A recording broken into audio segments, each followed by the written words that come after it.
नमस्कार मित्रांनो. खरंच आपला बालपणीचा काळ जो असतो तो किती सुखी, समाधानी, आनंदी असतो नाही का? तुमचं बालपण, माझं बालपण किती छान आनंदानं चाललेलं असतं. तो मित्रपरिवार, ते शेजारी पाजारी, ते नातेवाईक, सगळ्यांचं जाणं येणं, आते भाऊ बहिणी, मावस भाऊ बहिणी, मामे भाऊ बहिणी, काय छान मेळा जमलेला असतो ना. अरे वा, म्हणून म्हणतात ना, रम्य ते बालपण. प्रत्येकाच्या आयुष्यात असं रम्य बालपण असतं. सुख खूप भरभरून असतं आणि दुःख नसतंच जवळजवळ. हळूहळू वय वाढत जातं. आपण आपल्या विश्वाशी एकरूप होत जातो. व्यवसाय, धंदे यानिमित्त आपण विखुरले जातो, वेगवेगळ्या ठिकाणी जातो.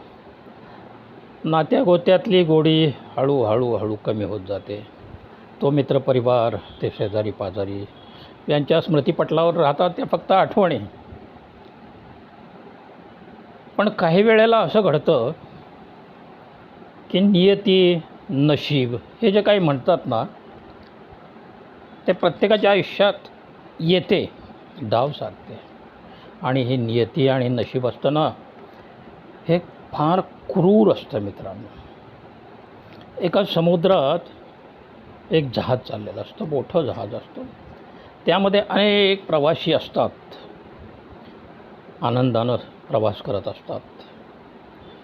पण नियतीचा अजब तडाखा बसतो आणि एक प्रचंड वादळ येतं, समुद्र वादळ.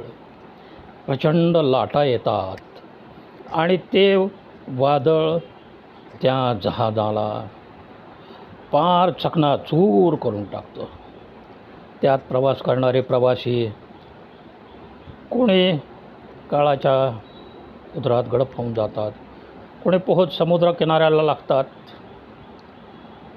जे सहप्रवासी होते त्यांची कदाचित पुन्हा भेट होईल नाही, हे माहीत नाही, कोणालाही माहीत नाही. इथं नशिबात काय आहे, इथं कपाळावर काय लिहिलं आहे, इथं ललाट रेषा कशा आहेत, काय आहेत, हे कोणी सांगू शकत नाही.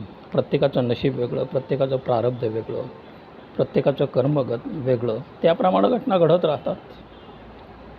तसं लहानपण आपण खूप आनंदात मजेत घालवतो.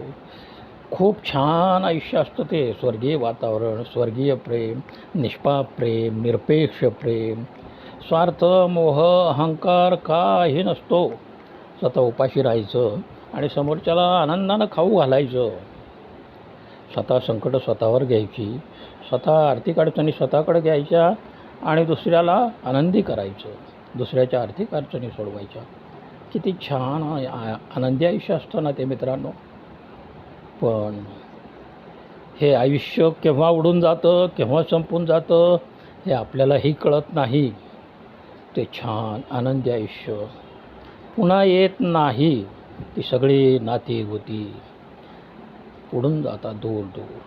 कदाचित त्यांची कधी भेट होते न होते ते नियतीला ठाऊक. एक झाड असतं, त्या झाडावर अनेक पक्षी बसलेले असतात. एका फांदीवर अनेक पक्षी असतात, पण ते उडून गेले, सैरबैर झाले की पुन्हा त्यांची आयुष्यात कधी भेट होईल नाही, माहीत नाही. नियती काय करेल, नियती कशा कुणाचा डाव काय करेल माहीत नसतं. अशी सैरबैर झालेली माणसं फिरत राहतात कामधंद्यानिमित्त, इकडं तिकडं जातात. कोणाचं नशीब कसं काय कोणाला माहीत नाही. कोणी रंकाचा राजा होतो, कोणी राजाचा रंक होतो, कोणी फार मोठं आयुष्य कमावतो, शून्यातून निर्माण होणे खूप पुढं जातो. खेड्यातली मुलंसुद्धा आसमानमध्ये आपलं नाव कमवायला लागतात, आसमंत धनावून सोडतात, गरुड भरारी घेतात.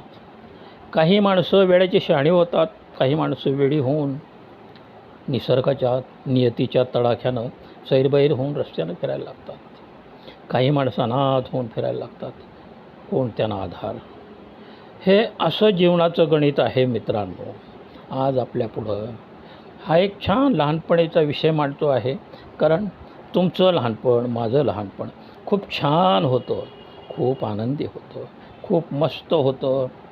पण नियती, नशीब फार क्रूर असते. हे आनंद, हे सुख जास्त काळ तुमच्या आमच्या नशिबात राहत नाही. आणि कुठे आपण दूर फेकले जातो, कोणी परदेशात जातो, पुन्हा त्या नातेवाईकाच्या, मित्रपरिवाराच्या, शेजाऱ्यापाजाऱ्याच्या गाठीभेटी होतील याचा भरवसा नाही. म्हणून मित्रांनो, लहानपणे हे खरोखरीच खूप छान असतं, फुलपाखरासारखं असतं. प्रत्येक माझ्या मित्राला असं फुलपाखरासारखं छान आयुष्य लाभावं, हीच त्या सृष्टिनियंत्या ईश्वराजवळ प्रार्थना. हरिओम. नमस्कार मित्रांनो.